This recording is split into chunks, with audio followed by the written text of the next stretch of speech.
একদিকে যখন বোলপুর থানার আইসি লিটন হালদারকে অনুব্রত মণ্ডল গালমন্দ করছেন, মা বউকে টানছেন, কার্যত এই বিষয়টা সামনে আসতেই অনুব্রত মণ্ডলের সেই অডিও ক্লিপ সামনে আসতেই কিন্তু শাসক দলকে কার্যত সমালোচনার মুখে পড়তে হয়। কার্যত তারা সারাশি চাপের মধ্যে পড়ে যায় যে এই যে অনুব্রত মণ্ডলের এরকম একজন নেতা হয়ে অসভ্য ভাষায় একজন পুলিশি আধিকারিককে, তো এটার পরিপ্রেক্ষিতে স্বাভাবিকভাবেই শাসক দল কিন্তু উদ্যত হয়েছে।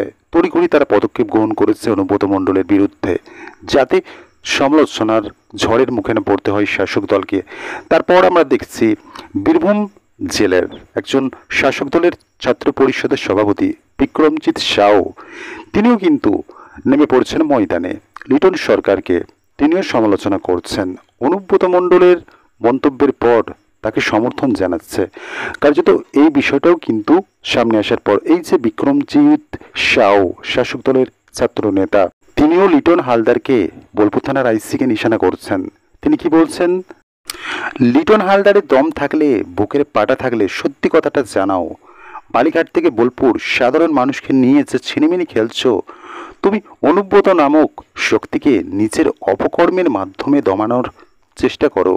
তোমার অপকর্মে অনুব্রতর শক্তি দমে না। অর্থাৎ তিনি এই বিষয়টা বলতে চাইছেন, এই যে ছাত্র নেতা, যে অনুব্রত মণ্ডলকে এই বোলপুর থানার আইসি কোনোভাবে দমানোর চেষ্টা করছে। কার্যত এরকম একটা অভিযোগ তুলে কিন্তু এই যে শাসক দলের ছাত্র নেতা লিটন হালদারকে নিশানা করছেন, যেখানে শাসক দলের এই যে অনুব্রত মণ্ডল এই লিটন হালদারকে রীতিমতো অসভ্য ভাষায় বাড়ির মহিলাদের টেনে পর্যন্ত গালাগালি করলেন, অসভ্য ভাষায়, যেগুলো রীতিমতো শোনা যায় না। তো কার্যত তারপরেও এই যে শাসক দলের ছাত্র নেতা বীরভূম জেলার, তিনি আবার অনুব্রতর হয়ে ময়দানে নেমে পড়ছেন অনুব্রত মণ্ডলের পিঠ বাঁচাতে। কার্যত এই বিষয়টাও কিন্তু এই ভিডিওটা সামনে আসতেও কিন্তু এই যে ছাত্র নেতা সে কিন্তু নড়ে চড়ে বসে। কার্যত সমালোচনার শিকার এই ছাত্র নেতাকেও হতে হয় যখন সে অনুব্রত মণ্ডলের পক্ষপাতিত্ব করছে। তারপর ওই যে ভিডিও বানানো লিটন হালদারকে উদ্দেশ্য করে সেই ভিডিও ডিলিট করে দিয়েছে এবং প্রকাশ্য ক্ষমাও চেয়েছে। কিন্তু যে কথাটা সে বলে ফেলেছে, কার্যত সেখানেই তো শাসক দলকে সে প্রশ্নের মুখে ফেলে দিয়েছে। শাসক দল কিন্তু এই যে ছাত্র নেতা বিক্রমজিৎ সাউ তাকে কিন্তু 6 বছরের জন্য দল থেকে সাসপেন্ড করলো। আর সব থেকে বড় কথা হলো এই যে পুলিশকে হুমকি দেয়া, এখন দেখছি এই যে ছাত্র নেতা বিক্রমজিৎ সাউ বোলপুর থানার আইসিকে ধমক দিচ্ছেন। অনুব্রত মণ্ডল তো তার মধ্যে রয়েছেন এবং কার্যত আবার দেখছি অন্যদিকে শাসক দলের একজন নেতা হুমায়ুন কবির, তিনিও মুর্শিদাবাদে দাঁড়িয়ে পুলিশকে হুমকি দিচ্ছেন, আবার 24 ঘন্টার মধ্যে পাল্টিও খেয়ে যাচ্ছেন, ক্ষমাও চেয়ে নিচ্ছেন। তিনিও আবার পুলিশকে হুঁশিয়ারি দিয়ে বলছেন, লালগোলা, বর্গা, ভরতপুর থানায় এমন কিছু কর্মকাণ্ড চলে, আমি যদি বিরোধী দলে থাকতাম তাহলে 24 ঘন্টার মধ্যে শায়েস্তা করে দিতাম। সাথে তিনি বলছেন, আমার হাতে পায়ে বেড়ি লাগানো, তাই কিছু করতে পারছি না।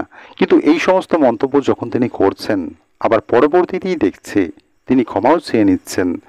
মুর্শিদাবাদ পুলিশ সুপারের কাছে গিয়ে তিনি ক্ষমা চেয়ে নিচ্ছেন যে তিনি এই সমস্ত মন্তব্য করেছেন, এগুলো অহেতুক ভিত্তিহীন করেছেন, তার জন্য তিনি ক্ষমা প্রার্থী। এবার প্রশ্ন হলো, তিনি কেন মন্তব্যও করছেন, পুলিশকে ধমকও দিচ্ছেন, আবার পাল্টিও খেয়ে যাচ্ছেন, আবার ক্ষমাও চেয়ে নিচ্ছেন? এর পিছনে কারণটা কি? তাহলে কি এই যে অনুব্রত মণ্ডল, তার যে বিরুদ্ধে পদক্ষেপ গ্রহণ করতে বাধ্য হলো শাসক দল এবং এমনকি মামলাও রুজু হলো, জামিন অযোগ্য ধারায় অনুব্রত মণ্ডলের বিরুদ্ধে কিন্তু মামলা রুজু হয়েছে এবং তাকে তো হাজিরা দিতেও নির্দেশ দেওয়া হয়েছে। সেই সমস্ত হাজিরা তিনি এড়িয়ে গিয়েছেন অসুস্থতার কারণ দেখিয়ে, সেটা তো পরের কথা। এবং তার একজন ঘনিষ্ঠ সঙ্গী বলা চলে, ছায়া সঙ্গী বলা চলে, তিনি তো দাবি করে দিয়েছেন এই সমস্ত যে অডিও ভাইরাল হয়েছে সেটা অনুব্রত মণ্ডলের কণ্ঠ নয়, এটা এআই দিয়ে তৈরি, এরকমের দাবি করছেন। তার এই যুক্তি কতটা ঢোপে টিকছে সেটাও প্রশ্ন রয়েছে। এবং এই সাম্প্রতিককালে আবার হুমায়ুন কবির কিন্তু এই বিষয়টা দেখার পর কার্যত পাল্টি মেরে দিচ্ছেন কি, এটাও কিন্তু প্রশ্ন। তিনি যখন দেখছেন তারই একজন দলের বর্ষিয়ান নেতা, তার মতোই তিনি যখন পুলিশকে ধমক দিচ্ছেন, অসভ্য ভাষায় গালিগালাজ করছেন, শাসক দল কিন্তু পদক্ষেপ নিতে বাধ্য হচ্ছে। এই জিনিসটা দেখেই কি এই হুমায়ুন কবির নড়ে চড়ে বসেছে?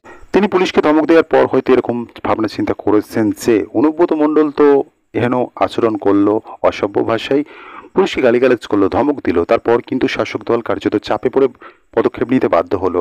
তো তার ক্ষেত্রেও কি এরকম হতে পারে? সেই আশঙ্কা করেই কি এই শাসক দলের নেতা হুমায়ুন কবির পাল্টি খেলো? এটাও তো প্রশ্ন।